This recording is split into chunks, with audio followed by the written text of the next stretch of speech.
Hi friends, எல்லாரும் என்ன பண்ணிக்கிட்டு இருக்கீங்க? ஹாய் ஃப்ரெண்ட்ஸ், எல்லாம் எப்படி இருக்கீங்க? நல்லா இருக்கீங்களா? அம்மா நல்லா இருக்கேன். நீங்க? சரி, எல்லாத்தையும் சாப்பிட வீட்டுக்கு கூப்பிட மாட்டீங்களா? என் பிள்ளைல கூப்பிடுறதுக்கு என்ன? என் பிள்ளைங்க நான் அழகா செஞ்சு கொடுப்பேன். என்னென்ன கேட்கறாங்களோ அத்தனை நான் செஞ்சு கொடுப்பேன். ஃப்ரெண்ட்ஸ் கூப்பிட்டாங்க, வாங்க எங்க வீட்டுக்கு. கண்டிப்பா முதல்ல எங்க வீட்டுக்கு வரணும். சரியா? ஓகே. சரி, இன்னொன்னு கேக்குறாங்க. அண்ணனை பத்தி நீங்க ஏதாவது சொல்லுங்க. அதாவது என்னை பத்தி ஏதாவது புகழ்ந்து சொல்லணும்னா சொல்லலாம். என்னைய பத்தி, என்னையோட கேரக்டரை பத்தி நீங்க சொல்லலாம். நான் உங்களை எப்படி பாத்துக்கிறேன் அப்படின்னு சொல்லி சொல்லலாம். நல்லா பாத்துக்கிறாப்புல, அதுல ஒரு குறை இல்ல. சரி, சரியா?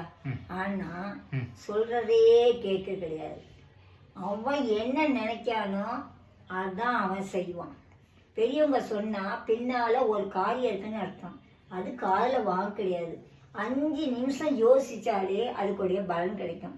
இது யோசிக்கிறதே கிடையாது. அதனால இவன்கிட்ட பிடிக்காத இந்த ஒன்று தான், சொன்னபடி கேட்க மாட்டான். மற்ற எல்லா விஷயத்திலும் வெரி குட். சரி, என்ன வேற என்ன கேட்டிருந்தாங்க?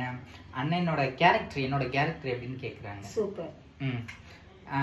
மற்றவங்ககிட்ட நான் எப்படி நடந்துக்கிடுவேன் அப்படின்னு கேட்குறாங்க. மரியாதையாக நடந்துக்குவாங்க. இதான் ஃப்ரெண்ட்ஸ், நான் எல்லாருக்குமே செல்ல பிள்ளைன்னு கூட சொல்லிக்கலாம். என் கூட பழகுறவங்களுக்கு என்னை பற்றி தெரியும். நான் பழகிட்டேன்னா உசுரே கொடுப்பேன், அந்த அளவுக்கு கேரக்டரு. அது இந்த அம்மாவுக்கு நல்லாவே தெரியும். இல்லை, உண்மையா தானே? உண்மை. இது வந்து சொல்லி கொடுத்து செய்யலை ஃப்ரெண்ட்ஸ், உண்மை தான். இது நாங்கள் இயற்கையாகவே பேசுகிறோம்.